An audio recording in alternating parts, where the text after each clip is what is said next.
Well, for the past few weeks, we've been talking about a book by Don Miguel Ruiz, but I've never mentioned its full title. Its full title is The Four Agreements, a Practical Guide to Personal Freedom, a Toltec Wisdom Book. Now, that's a rather long title for a pretty short book. And you may wonder, what is Toltec wisdom anyhow? Well, the ideas set forth in the book are said to be ideas and agreements and principles of the Toltecs established 1,000 years ago in what's now known as Mexico. And I have no way of knowing how much of that is true, because at the time, none of it was written down. It was an oral tradition for centuries before it was put into written form. So who knows how many of these ideas may have been altered, watered down, or amplified over the years. Regardless, the truth is the truth, whether it came from Jesus, or Gandhi, or the Toltecs, or Homer Simpson. What fascinates me about Toltec wisdom is that the ideas are very similar to concepts in use today by clinical psychologists. For example, cognitive behavioral therapy is an effective form of psychotherapy which treats problems and boosts happiness levels by modifying dysfunctional emotions, negative behaviors, and thoughts. And where does all this dysfunction come from? Well, Don Miguel says that all children are born perfect, playful, and genuine. However, parents teach their children standards of behavior that they must follow to receive love and avoid criticism.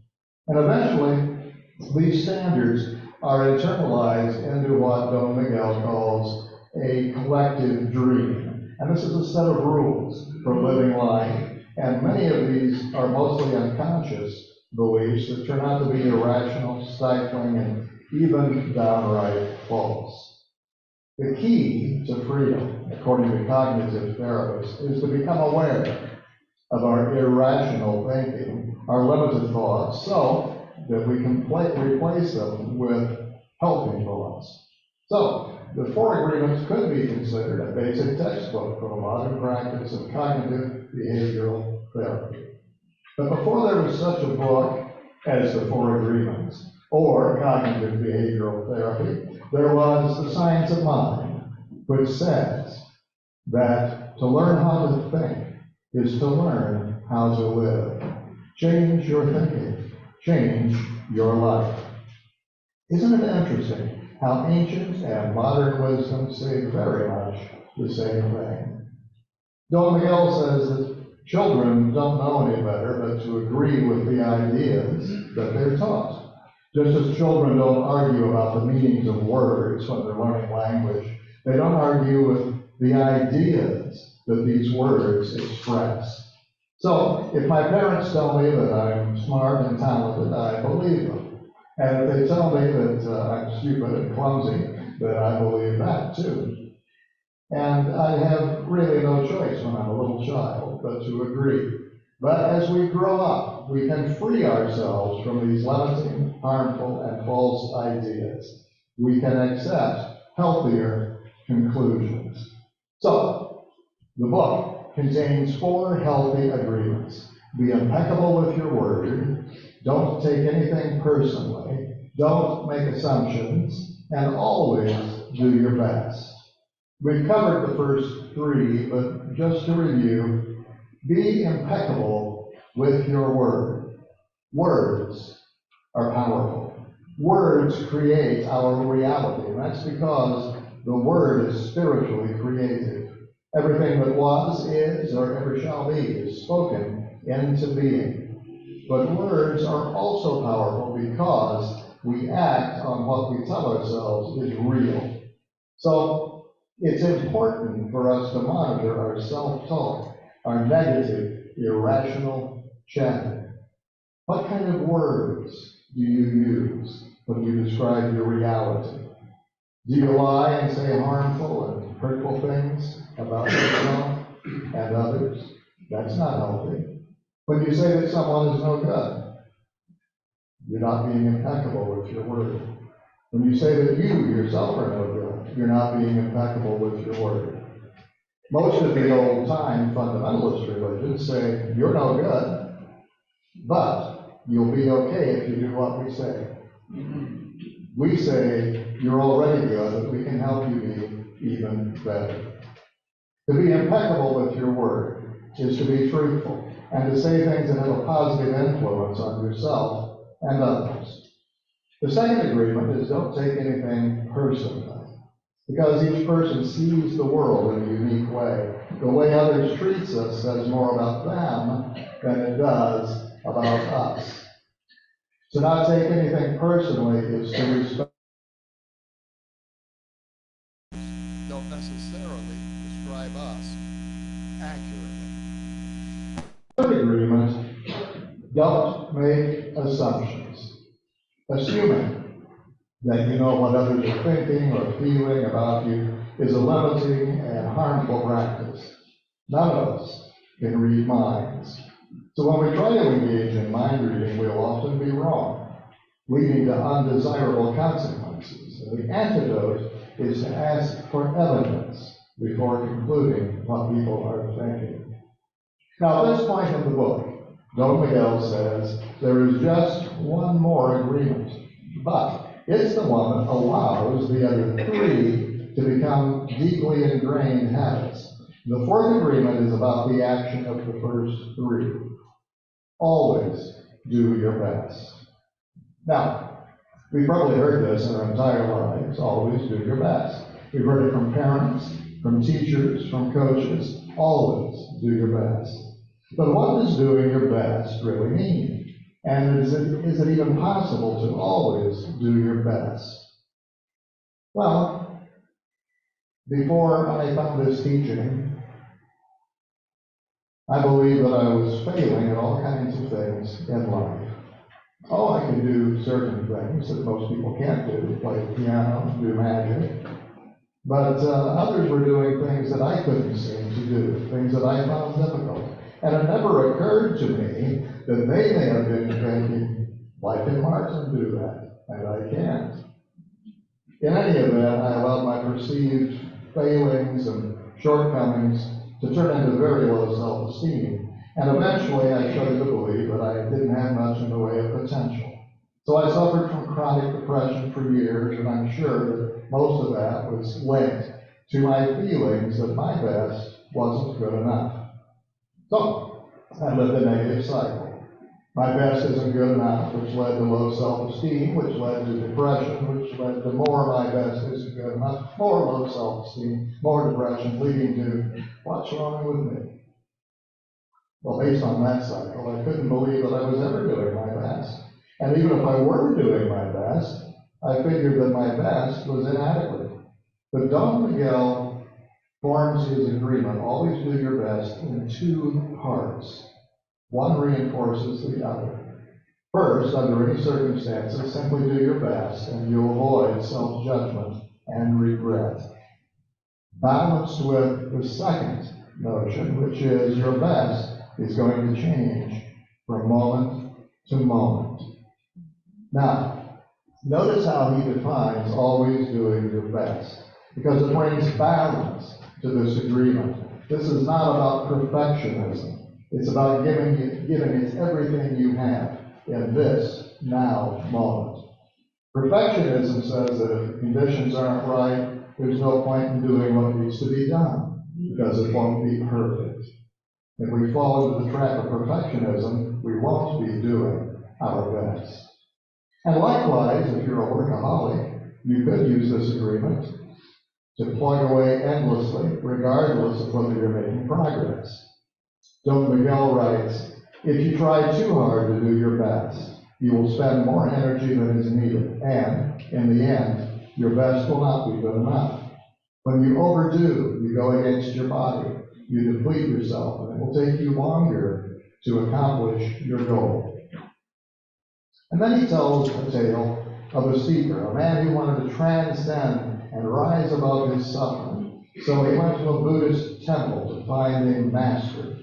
And he asked, if I meditate for 4 hours a day, How long will it take me to transcend? And the master said, if you meditate 4 hours a day, perhaps you will transcend in 10 years. Well, thinking he could do better than that, he said, what if I meditated 8 hours a day? Then how long will it take me to transcend?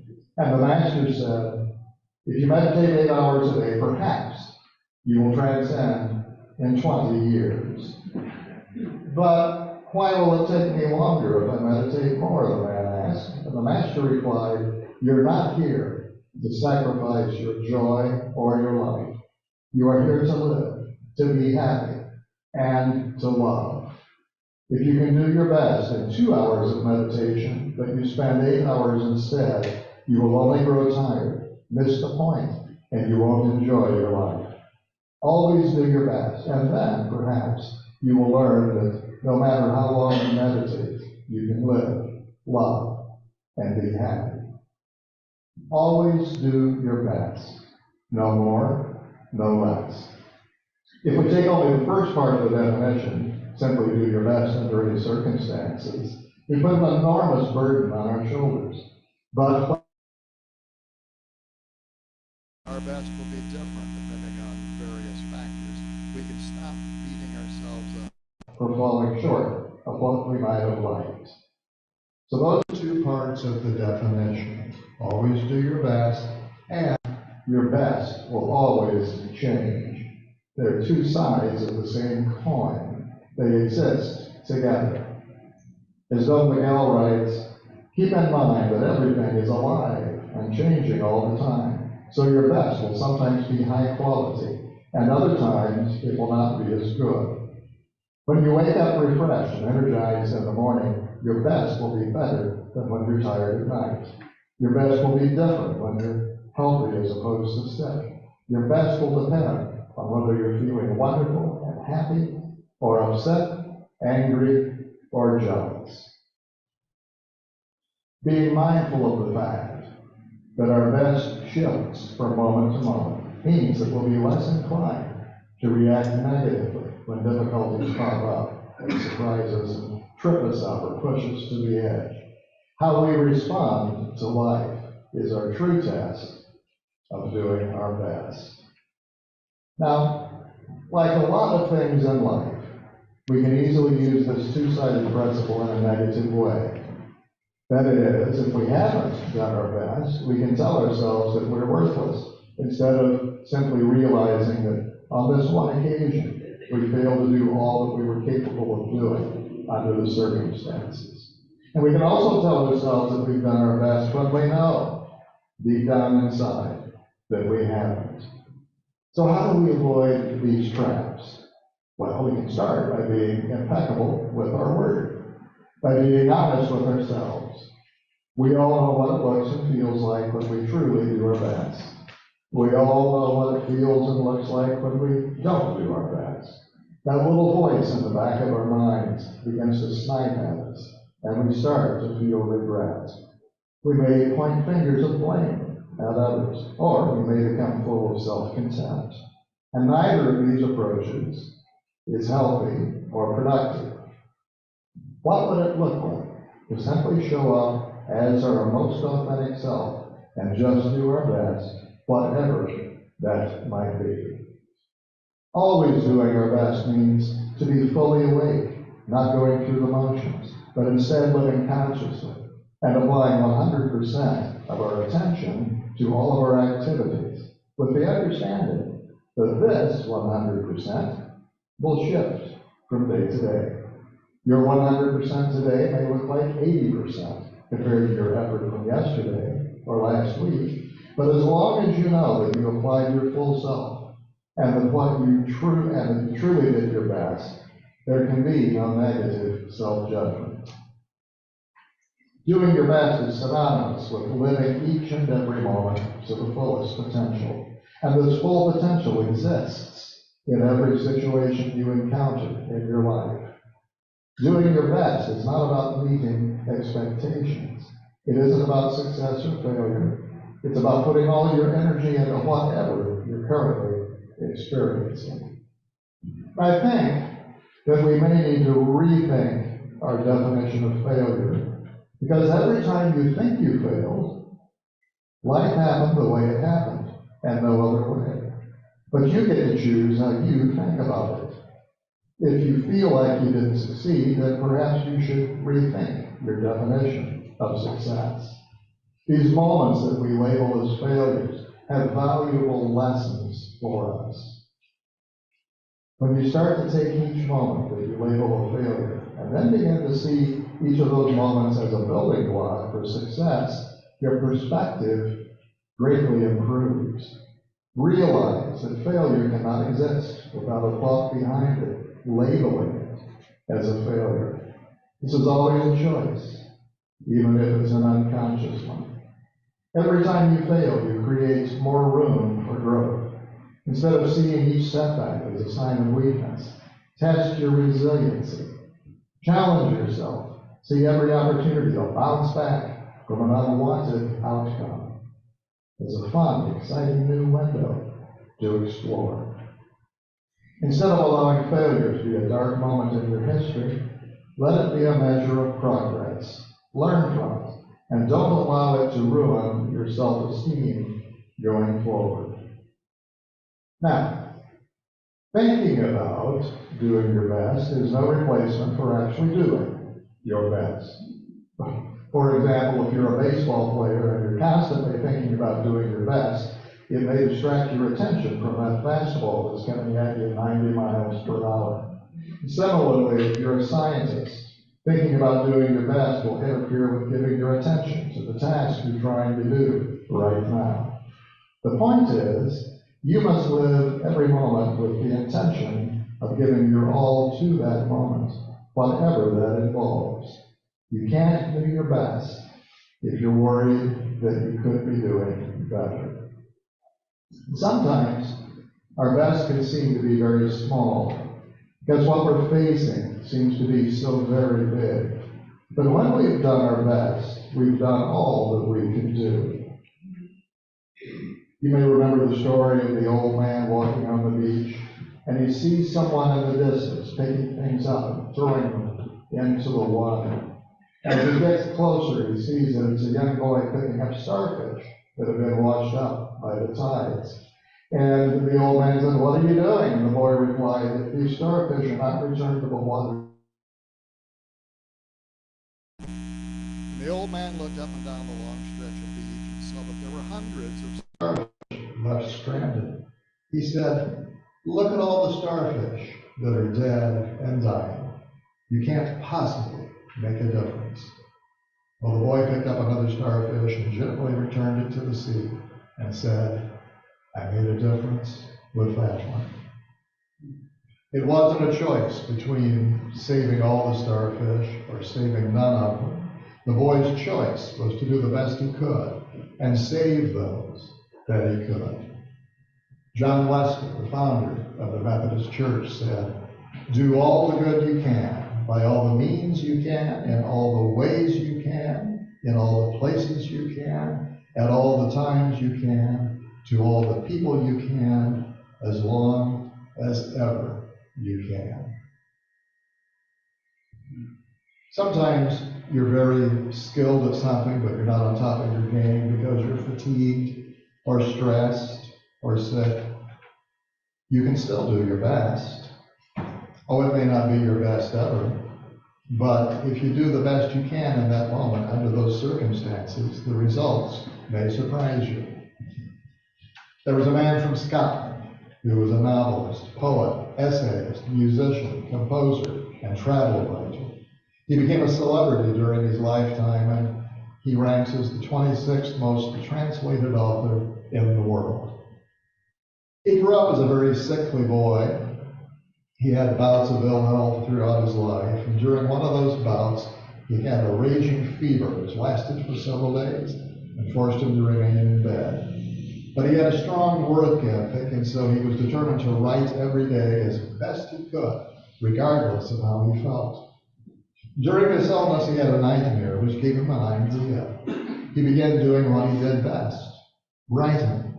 At one point, he became so seized with the story that, according to his stepson, he came downstairs in a fever read nearly half of the book aloud, and then rushed back upstairs to resume writing. The story was written from start to finish in 3 days, and it became his best-known work. Published in countless editions worldwide, and there have been well over 120 movie, TV, and stage play adaptations. All because he did his best, even when he was very ill. His name was Robert Louis Stevenson, and his story was The Strange Case of Dr. Jekyll and Mr. Hyde. I recently read about a young lady named Karen Gaffney. Karen's made a name for herself in long-distance swimming. She's participated in a relay team across the English Channel. She's completed 16 swims across San Francisco Bay. And she has swam the length of Lake Tahoe. Truly appreciating how much effort is involved in each of these feats makes them even more remarkable. The English Channel has challenged many swimmers. It separates England from France. It's 20 miles across. The day Karen did her crossing, the water temperature was only 59 degrees, and she did it without a wetsuit. The swim from Alcatraz to the mainland was done in very cold water and very rough waves. The Lake Tahoe swim was 9 miles of water that was cold even in the summer. The distance and conditions of these swims are enough to make just about anyone decide that there's something else they'd rather do. What you don't know about Karen is that she had multiple surgeries on her left hip, which means that her swimming kick is coming mostly from her right leg. How does she do it? By doing her best in each moment, yard by yard, mile by mile. While she was meeting these physical challenges, Karen was earning her high school diploma, after which she graduated from Portland Community College with an Associate of Science degree and a teacher's aide certificate. She also became a motivational speaker, and in recognition of her outstanding achievements, Karen was awarded an honorary doctorate of humane letters by the University of Portland. Always do your best. That's Karen Gaffney's motto, and it has served her well in a life that many might have predicted would never amount to much. You see, Karen has Down syndrome, and she's dedicated her life to promoting full inclusion for people with Downs and other so-called disabilities. Whatever we'd like to do in life, we're provided the resources to make it happen, and happen it will, if we always do our best. Don Miguel sums up his 4 agreements this way. Life gives us everything, and everything in life can be a pleasure. Why not believe in the generosity of life? Why not learn to be generous and kind to yourself? If that makes you happy and you're good to everyone around you, why not? If you're always transforming, if your dream is always changing, even if you don't want it to change, why not master this transformation and create your personal heaven? The dream of your life is made up of thousands of little dreams that are dynamic. Dreams are born, they grow, and they die, which means they're always transforming. But usually, they're transforming without your awareness. And once you're aware that you're dreaming, you recover your power to change the dream whenever you choose. When you discover that you have the power to create the dream of heaven, you want to change your dream, and the 4 agreements are the perfect tool for that. They challenge the tyrant, the judge, the victim in your head. They challenge all those tiny agreements that make your life difficult. And if you challenge your beliefs by just asking yourself if what you believe is true, you may find out something very interesting. All your life, you tried to be good enough for somebody else, and you left yourself last. You sacrificed your personal freedom to live according to someone else's point of view. You tried to be good enough for your mother, your father, your teachers, your beloved, your children, your religion, and society. After trying for so many years, you try to be good enough for yourself, and you find that you're not good enough for yourself. So why not put yourself first, perhaps for the first time in your life? You can learn how to love yourself by accepting yourself unconditionally. And you can start by projecting unconditional love to the authentic you. Then practice loving your authentic self more and more. When you love yourself unconditionally, you are no longer easy prey for an outside predator who wants to control your life. You no longer sacrifice yourself for anyone. If you practice self-love, you will master self-love. Always do your best is the agreement that helps you become the master artist. It's about taking action and practicing until you become a dream master. By doing your best over and over, eventually you're going to master the art of transformation. When you always do your best, you're taking action. You're transforming yourself. You're changing your dream of life. Every day, in every aspect of life, you have the option of doing your best work or something less. Every day you can do your best by being impeccable with your word. Every day you can be your best by not taking anything personally. Every day you can do your best by not making assumptions. There are many possible reasons that you should aim to do your best in everything you do. You could do your best to assist you in your career or to develop skills for the future. You could do your best to rise above the average or to win the praise of others. You could do your best to work for noble causes or to inspire those around you. You could do your best to be a great role model for your kids or your grandkids. But I think you should always do your best just because you can. Namaste.